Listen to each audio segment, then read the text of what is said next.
आपातकाल के 50 वर्ष पूर्ण होने पर आज भिंड में भाजपा के वरिष्ठ नेता जयभान सिंह पवैया के मुख्य आतिथ्य में काला दिवस के रूप में कार्यक्रम हुआ, जिसमें पूर्व सांसद डॉक्टर राम लखन सिंह, भाजपा जिला अध्यक्ष देवेंद्र नरवरिया, विधायक नरेंद्र सिंह कुशवाहा सहित कई भाजपा कार्यकर्ता और पदाधिकारी मौजूद रहे। लोकतांत्रिक सेनानियों का सम्मान भी किया गया। भाजपा नेता जयभान सिंह पवैया ने कांग्रेस पर हमला बोलते हुए कहा कि जो कांग्रेस आज संविधान बचाओ के गीत गा रही है, उस कांग्रेस ने 50 वर्ष पूर्व संविधान की हत्या की थी, जब 25 जून 1975 को तत्कालीन प्रधानमंत्री स्वर्गीय इंदिरा गांधी थी। उन्होंने आपातकाल में कई गैर कांग्रेसी संगठन व बेकसूरों को जेल में डाल दिया, उन्हें प्रताड़ित किया और इतना ही नहीं, कार्यपालिका न्यायपालिका नाम की रह गई थी। चौथा स्तंभ कही जाने वाली प्रेस को भी कमजोर किया गया। जयभान सिंह पवैया ने बताया कि भले ही 50 वर्ष पूर्व कांग्रेस के द्वारा आपातकाल लगाया गया हो, मगर आज की युवा पीढ़ी इस काले दिन को ना भूले, इसलिए 25 जून काला दिवस के रूप में मना रहे हैं। इस देश में आज के ही दिन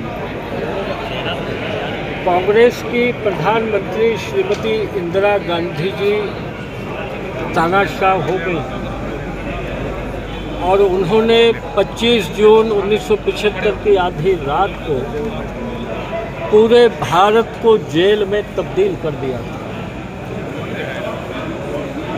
अखबारों की बिजली काट दी गई। देश के बड़े से बड़े नेता से लेकर छोटे कार्यकर्ता तक जो कांग्रेस के समर्थक नहीं थे, ऐसे सामाजिक संगठनों पर उनको घसीट कर जेल में डाल दिया गया था। न्यायपालिका को बाध्य कर दिया, उसकी स्वतंत्रता मिटा दी, कार्यपालिका को दासी बना लिया।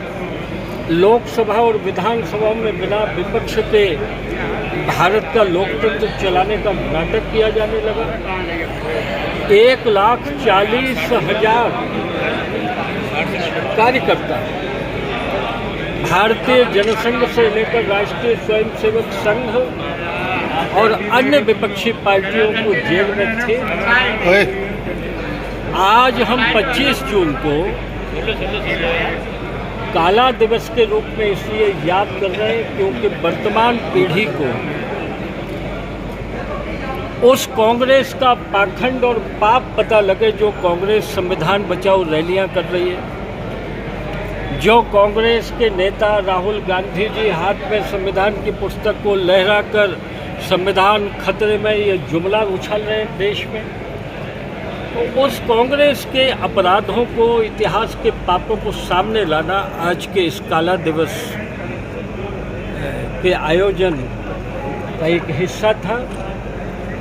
और आने वाले भविष्य में हमारी पीढ़ियां सावधान रहें, देशवासी सावधान रहें कि कोई प्रजातंत्र का बाना ओढ़कर परिवारवादी लोग, वंशवादी पार्टियां जिस तरह इंदिरा गांधी ने अपनी सत्ता, अपने खानदान के लिए सत्ता न जाने देने के लिए इमरजेंसी लगा दी, ऐसा कोई दिन भारत में लौटकर न आ जाए, इसके अभियान का हिस्सा है आज का ये दिन। जो संविधान बचाओ रैलियां कर रहे हैं या बाबा साहब जी अम्बेडकर के नाम पर समाज में विद्वेष फैलाने का काम कर रहे हैं, उस कांग्रेस को मैं पूछना चाहता हूँ कि जिन्होंने संविधान की हत्या की 50 साल पहले, वो संविधान बचाने की बात कैसे कर रहे हैं? जिन्होंने बाबा साहब जी अम्बेडकर जैसे महानायक की अंत्येष्टि दिल्ली में होने की इजाज़त नहीं थी, पंडित नेहरू ने उनके पार्थिव शरीर को मुंबई जो जहाज लेकर गया, उस जहाज का बिल उनकी विधवा पत्नी के हाथों में थमा दिया भुगतान के लिए।